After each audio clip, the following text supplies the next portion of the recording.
శ్రీ గురు చరిత్ర శ్రీ గురుభ్యో నమః 6వ అధ్యాయము.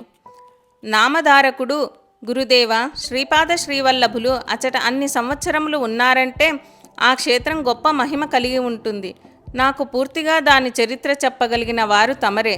కావున వివరంగా చెప్పి నన్ను కృతార్థుణ్ణి చేయండని కోరారు. గోకర్ణ క్షేత్ర ఆవిర్భావం గురించి సిద్ధమహాముని ఇలా చెప్పసాగారు. పూర్వము రావణుడు తన తల్లికిచ్చిన మాట ప్రకారము శివుని ప్రార్థించి ఆత్మలింగాన్ని తీసుకొని లంకా నగరానికి పోతుంటే విష్ణుమూర్తి సలహా మేరకు నారదుల వారు రావణునితో సంధ్యా సమయంలో నీవు సంధ్య వార్చకుండా పోతున్నావా అని అన్నారు.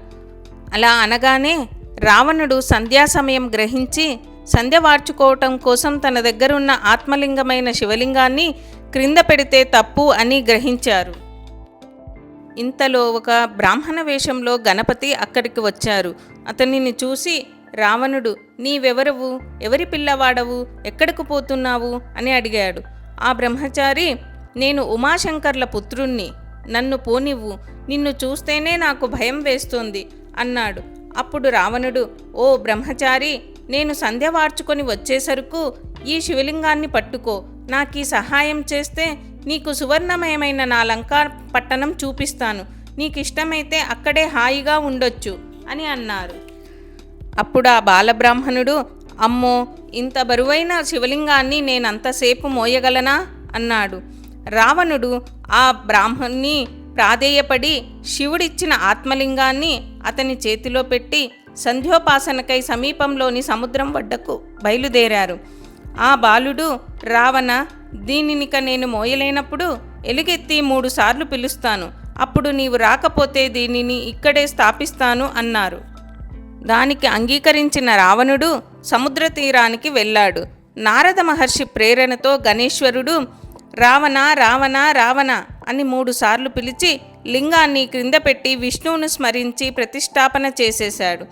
అంతే, రావణుడు వచ్చేసరికి గణేశుడు మాయమైపోయాడు. అతడెంత తిప్పలు పడినా దానిని పెకలించలేకపోయాడు.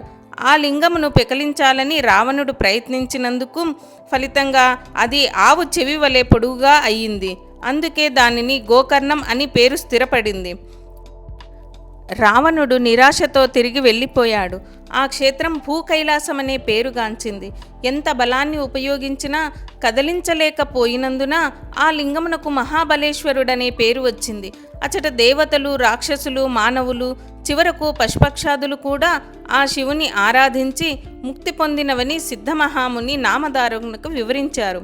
అప్పుడు నామధారకుడు, స్వామి, ఈ క్షేత్రంలో ఎందరో పాప ప్రక్షాళనం చేసుకొని పవిత్రులైనారు అని అన్నారు మీరు.